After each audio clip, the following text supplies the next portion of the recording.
Hello from Covenant Life Fellowship, where Ken Porter That's me. is the pastor. My name is Bev Porter. Welcome to Bev's Lifeline. Today we want to talk about the lessons we can learn from porcupines. And there are lessons, right? Mm-hmm. Porcupines are prickly. They have those quills and they can be sharp and prickly. And you know what? There are prickly people in our lives. We're all prickly at different times.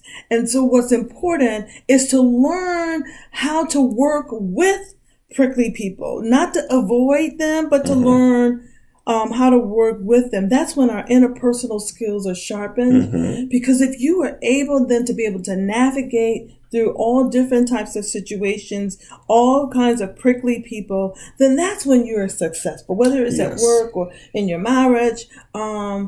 Understand that there's a purpose of having prickly people in your life. God allows it. Yes, He allows it. It's by divine nature that they are there. Many times what we want to do is we want to get rid of them. You know, porcupine has 30,000 quills. And those quills, they hurt. They stick. But one thing about it is that when they get together at night and it gets cold and the temperature drops, they need to be close to each other that they might have body heat that allows them to survive through the night. Otherwise, they would die. So what happens as a result of that? They get pricked.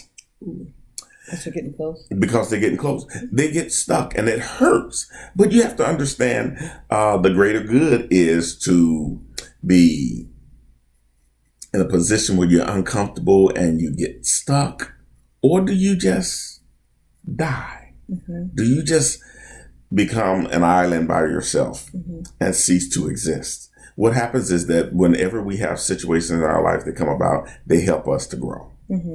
So if a porcupine should decide, hey, those pricks hurt me, I'm uncomfortable, and they should decide to separate from the group, they run the risk of dying because they chose to not be in fellowship. And so in our marriages, there are going to be times when we will be stuck by a quill. But we don't get to escape. We don't. We have to learn how to endure the discomfort because there's a greater good. And the greater good is that we share the warmth and the fellowship with one another. And we serve as an example to Christ. Absolutely. Right? Yes. So be okay with discomfort. Absolutely. I don't know who told you that everything had to be comfortable. Who told you that? It's not true. Not true. There will be pain. Yes. There will be discomfort. But I tell you what, the joy and the warmth of having us together is for the greater good. Yes.